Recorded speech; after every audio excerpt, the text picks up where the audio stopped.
জিয়া জিন্দাবাদ। তারুণ্যের অহংকার, আগামী রাষ্ট্রনায়ক, বিএনপির ভারপ্রাপ্ত চেয়ারপারসন, আগামীর রাষ্ট্রনায়ক, 18 কোটি মানুষের স্বপ্ন যাকে ঘিরে আমাদের প্রাণপ্রিয় নেতা তারেক রহমান জিন্দাবাদ। বহুদলীয় গণতন্ত্রের প্রবক্তা, স্বাধীনতার ঘোষক প্রয়াত শহীদ প্রেসিডেন্ট জিয়াউর রহমান অমর হোক।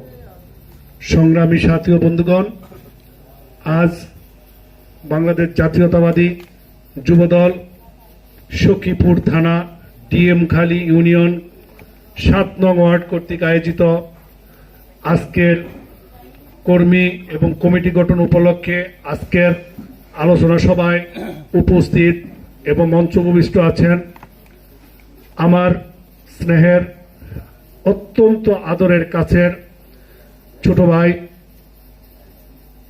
ডিএমখালী ইউনিয়ন যুবদলের সফল সভাপতি স্নেহের পলাশ মাঝি আজকের এই অনুষ্ঠানের প্রধান অতিথি।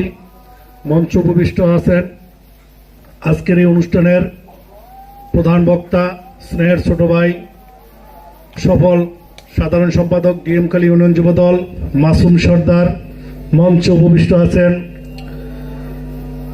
সাংগঠনিক সম্পাদক নাসির মাঝি।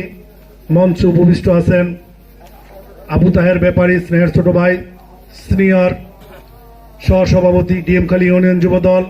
মঞ্চে উপবিষ্ট আছে ছোট ভাই আজারুল গাজী,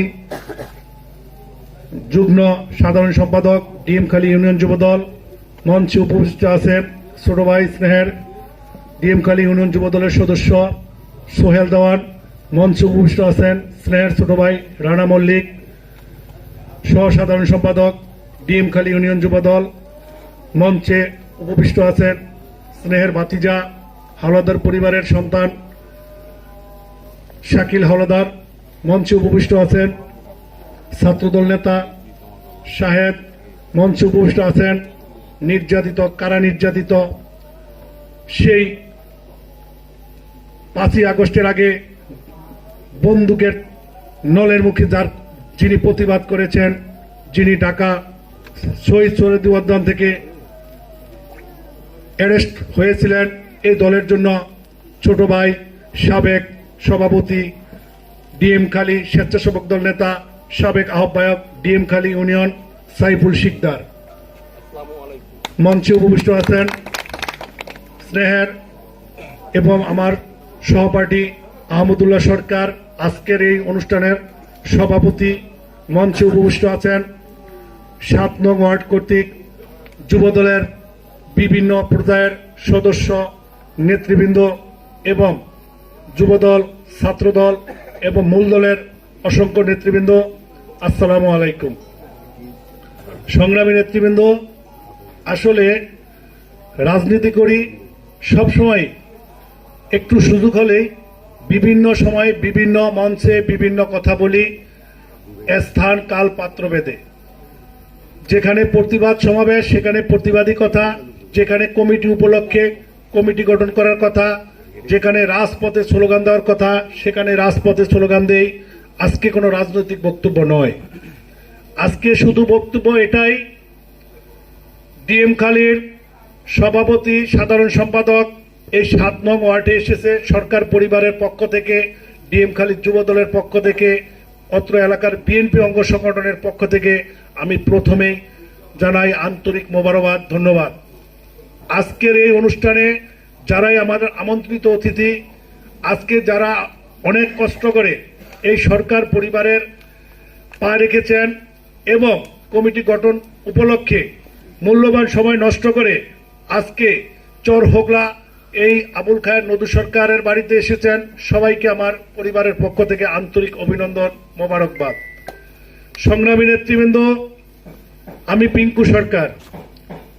আমার পরিচয় আসলে দেওয়ার কিছু নেই, আমার একটি সবচেয়ে বড় পরিচয়, আমি শহীদ জিয়ার সৈনিক। দীর্ঘ 27 বছর বাংলাদেশ জাতীয়তাবাদী দল বিএনপির পতাকা তলে মাথা নিচু করে ছোট ছোট পায়ে, গুটি গুটি পায়ে আজকে 27 বছরে পা দিয়েছি বাংলাদেশ জাতীয়তাবাদী দল বিএনপিকে ভালোবেসে।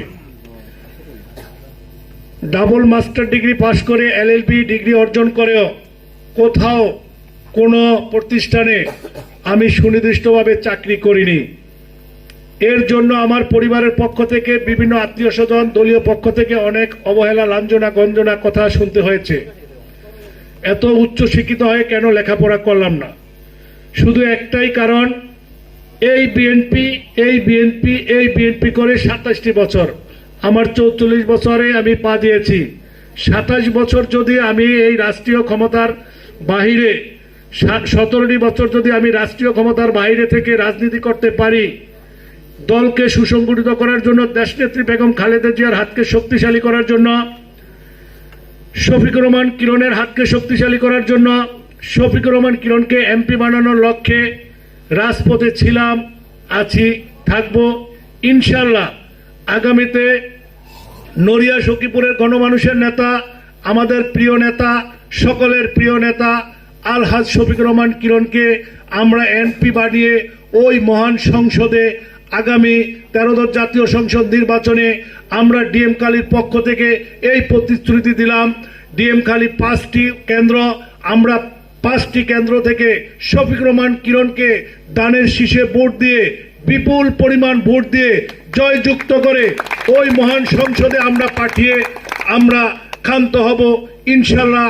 আমরা আশা করি, আমার দৃঢ় বিশ্বাস এবং বিশ্বাস রেখেই রাজনীতি করি, শফিকুর রহমান কিরণ ইনশাল্লাহ যদি আপনাদের মূল্যবান ভোটে ওই সংসদে দাঁড়িয়ে কথা বলতে পারে, আমার বিশ্বাস দেশনেত্রী বেগম খালেদা জিয়া তাকে মন্ত্রিত্ব দিবে, শরীয়তপুরে দায়িত্ব দিবে, শরীয়তপুরে অসমাপ্ত কাজগুলো করার সুযোগ দিবে। আমরা সবাই দ্বিধা দ্বন্দ্ব বলে গিয়ে আমরা শফিকুর রহমান কিরণকে এমপি কিভাবে বানাবো সেই লক্ষ্যে আমরা কমিটি গঠন করব। কমিটির মাধ্যমে কিভাবে ভোট বাড়ানো যায় আমরা সেই লক্ষ্যে চেষ্টা করব।